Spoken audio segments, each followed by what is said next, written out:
Você está no canal Orações e Fé. Aqui você encontra reflexões, mensagens e orações. Que Deus lhe abençoe hoje e sempre. A regressão é um processo terapêutico que os profissionais é que fazem, né? É muito contestado. Tem muita gente, tem muito psicoterapeuta que gosta da regressão, tem outros que não. A regressão inconsciente, que é aquela que a pessoa parece que ela está dormindo, né? Ela é induzida a um processo, sei lá se chega a ser, acho que não é inconsciente aquilo. Ela toma um contato com a própria vida, com a própria história, com os fatos, naquele estado que não é o de consciência igual nós estamos agora. Então ali, segundo essa perspectiva, eles acreditam que muitos traumas são curados, porque a pessoa chega a um nível de reflexão, de contato com aquela realidade que conscientemente ela não tem coragem de chegar por causa dos medos, os bloqueios que o próprio fato causou dentro dela. Por outro lado, tem na psicologia de Jung, né, eles trabalham um pouco dessa regressão mais consciente. Eu acredito muito, minha gente. Eu acredito muito que a mudança de hábitos, ela favorece a nossa vida psíquica. Eu sei que dentro dessa perspectiva, a regressão é consciente. Ela acontece sem essa necessidade de ficar lá meio num estado que não é, né, o consciente, mas ela trabalha com essa regressão consciente, que é o momento que a gente vai conversando, porque regredir é isso, né? Não tem muito mistério, né? Agora é bom que você esteja acompanhado por um profissional, né? Às vezes, como amigos, a gente regride um com o outro, né? Não é verdade?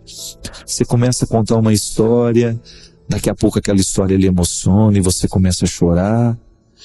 A gente só conta isso à medida em que a gente se sente acompanhado, que você tem confiança na pessoa que está do seu lado. Quando você tem liberdade de contar a sua história, você de alguma maneira você está fazendo a regressão. Não estou falando daquela que você faz dentro do consultório. Não estou falando desse processo de cura que nós muitas vezes podemos viver cada vez que a gente tem coragem e confiança de contar o que nos aconteceu. A palavra, gente, isso é tão interessante. A palavra que a gente diz, ela tem um poder muito grande de nos libertar. Por isso que eu sou fascinado com a linguagem. A palavra, aquilo que a gente fala, aquilo que a gente escuta, a palavra que está tocada pela sensibilidade artística, a música, a poesia, a linguagem gestual, né? Tudo isso é tão capaz de entrar dentro de nós e nos fazer tocar algumas coisas da nossa vida que às vezes são esquecidas. É aquela velha história, às vezes você escuta uma música, você sente o cheiro da sua infância com a música que você escutou. Quantas vezes uma música entra... Eu brinco muito com o Padre Zezinho, que eu falo com ele que ele teria que regravar um CD dele que chama Reviravoltas. Reviravolta. É um CD que me lembra muito a minha infância. Eu falo interessado no que me desperta o CD, né? Mas eu tenho certeza que aquelas músicas marcaram a vida de muita gente. Nas reviravoltas que o mundo dá, nas idas e voltas que a vida tem, não há quem não tenha, e aí vai. Que foram os outros, que foi o mundo, que foi a vida que quis fazer você infeliz. Que foram os outros, que foi o mundo, que foi a vida que quis fazer você infeliz. Está falando das reviravoltas, né? E às vezes a culpa que a gente coloca nas reviravoltas achando que elas é que fizeram a gente infeliz. Mas é interessante que quando eu escuto esse CD do Padre Zezinho, eu escuto aquilo e é impressionante o quanto que eu faço um retorno no tempo.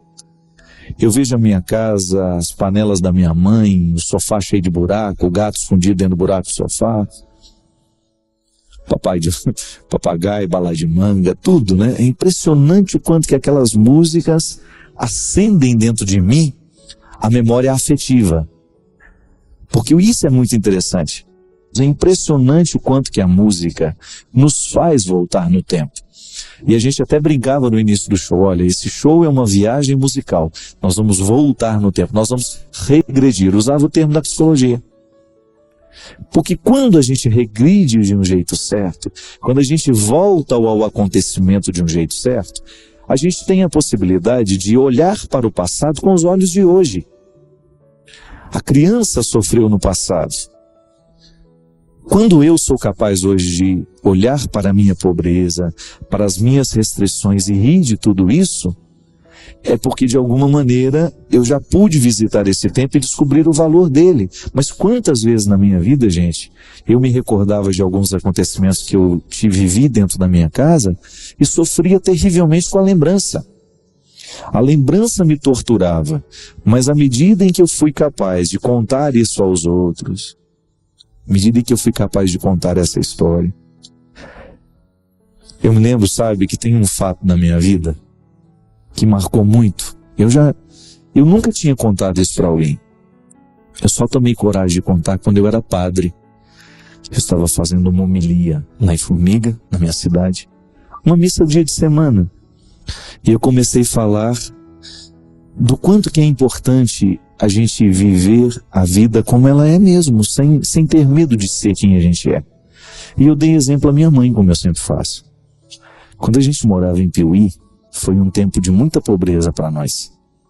A gente saiu de Formiga porque meu pai já estava desempregado há um bom tempo, a gente já quase estava passando falta das coisas. Não, é para nós comermos mesmo. E eu vi que ele ficou desconcertado com a coragem dela de ser pobre, né? De não ter medo de assumir que ela não tinha dinheiro para comprar o melhor arroz, mas que ela queria comprar o que ela pudesse. E ela honestamente dizia, não, é para nós comermos mesmo.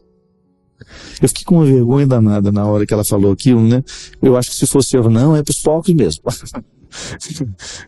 E eu achei bonito o gesto dele, porque eu vi que ele ficou emocionado com ela. Eu vi que ele ficou tocado pela honestidade dela.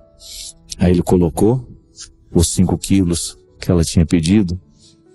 E aí, na hora que ele entregou o pacote, ele falou assim, só um minutinho. Aí ele pegou um outro pacote menor e pegou no lugar onde tinha o melhor arroz e colocou assim umas 2 conchas daquela para ela. Engraçado que eu só tive coragem de contar isso uns 20 anos depois de ter vivido. Porque eu me recordo, minha gente, que eu chorava muito de recordar essa cena. Não chorava de dó de mim, não. Acho que é porque eu tenho uma ligação muito estreita com ela e eu vi a dor de perto da minha mãe muitas vezes.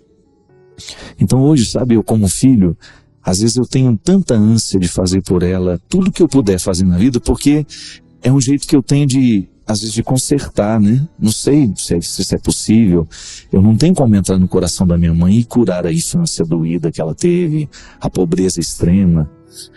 Mas o que eu sei é que no momento em que eu contei aquela história dentro da igreja, eu me senti tão livre que eu comecei a ter coragem de tocar nas minhas feridas, nas minhas vergonhas. Isso é tão bonito, né?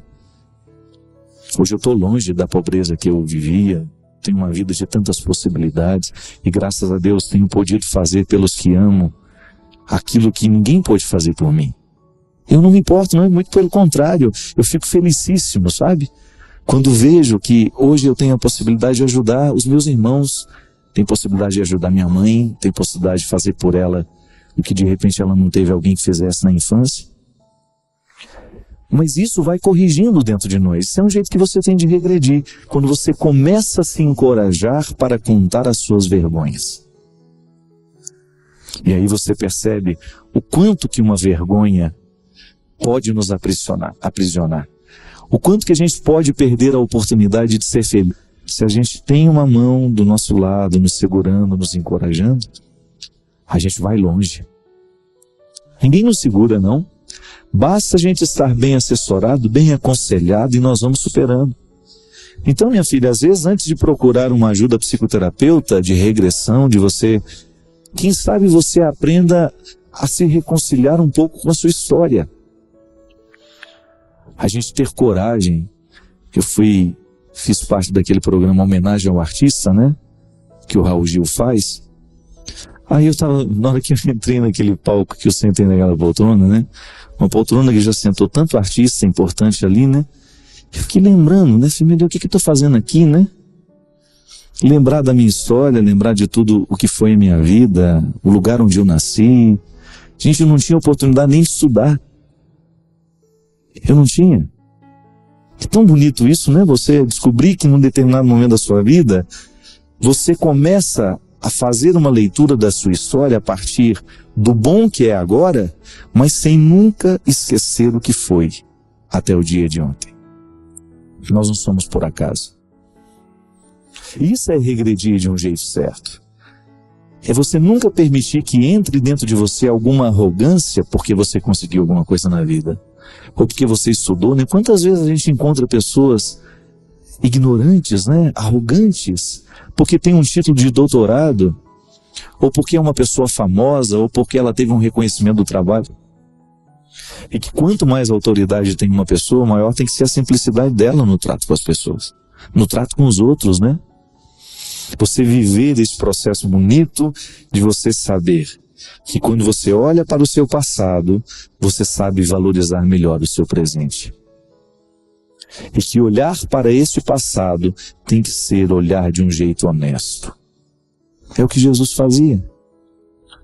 Eu fico fascinado, sabe, com a capacidade que Jesus tinha de fazer a pessoa olhar para o passado sem condenação. Não, não é para ser condenado. Olha para a história que você viveu para que você tenha condições de viver bem agora. É igual confessar. Quando a gente vai se confessar, a gente vai para contar os pecados do passado, né? Não tem como estar pecando naquela hora, né? Não sei que você esteja mentindo demais, meu padre. Mas a matéria-prima é o passado. E a gente conta, olha, padre, eu errei, papapá. Mas o olhar que a gente lança sobre esse passado não é de condenação, minha gente. É de reconciliação. A boa confissão é aquela que faz a gente olhar para o passado para administrá-lo de um jeito novo. Olhar para aquilo que a gente fez de errado, mas para a gente ter a possibilidade de corrigir agora. É por isso que é libertador. Receber a confissão, viver o sacramento da confissão, é reconciliador por causa disso. Porque a gente joga fora o que não valeu a pena e a gente continua a partir de agora, de um jeito novo, é a possibilidade. O sacramento da reconciliação nos coloca diante de uma nova possibilidade. É o que Jesus fazia. No momento que Jesus mandou descer Zaqueu da árvore, outra coisa ele não estava fazendo senão isso. Zaqueu, eu estou te dando hoje a oportunidade de descer dessa altura, dessa arrogância. Era arrogante até a ponto de achar que ele não merecia estar ali. A arrogância do pecado é a pior do que a outra. Quando a pessoa se sente ruim demais, né? Eu sou tão ruim que nem Deus me quer. Essa é a pior. E ele fala, desce daí, meu filho, que o seu lugar é aqui do meu lado. É tão bom a gente ouvir isso, minha gente. Quando você acha que o outro vai mandar você embora, ele olha e fala, não, é do meu lado que eu lhe quero. Uma das coisas mais bonitas que o Padre Léo sabia fazer era isso. Quando você chegava lá em Betânia, na comunidade que ele fundou, o que a gente mais via era isso. O Léo feliz, realizado ao lado dos miseráveis. Miseráveis mesmo. Gente que não tinha muita perspectiva de vida, miséria mesmo. E ele feliz. E uma vez ele me contou, ele me confidenciou. Eles me lembram quem eu sou. Mesmo que eu esteja bonitinho por fora, mesmo que os meus dentes estejam todos arrumadinhos, mesmo que a minha roupa esteja limpa, mesmo que eu não esteja drogado, os meus meninos, os meus filhos, lembram a minha indigência. E ao cuidar deles, eu cuido de mim também. Esse é o bonito do trabalho social que nós podemos fazer. O tempo todo nós precisamos viver essa experiência. Olha, eu quero deixar o que passou agora e eu quero começar uma nova vida. É o que Deus nos propõe, minha gente. E é o que nós precisamos querer. Queira também. Queiramos juntos. O mundo fica muito mais fortalecido, muito mais bonito, muito mais agradável quando nós nos dispomos a fazer essa experiência. Deixo o que não valeu a pena e assumo o bom da vida que Deus me prepara e que me entrega agora. Eu quero. Queira também. Porque quando a gente quer juntos, a vida fica muito mais bonita, porque a gente percebe que há outras pessoas que estão lutando pelas mesmas causas que nós. Derrame sobre todos nós, sobre o nosso coração, sobre a nossa vida, a bênção do Deus Todo-Poderoso, Pai, Filho e Espírito Santo. Amém. Deus lhe abençoe e ilumine hoje e sempre. Não esqueça de se inscrever e tocar no sininho, para receber uma notificação do YouTube, sempre que tiver uma mensagem nova por aqui.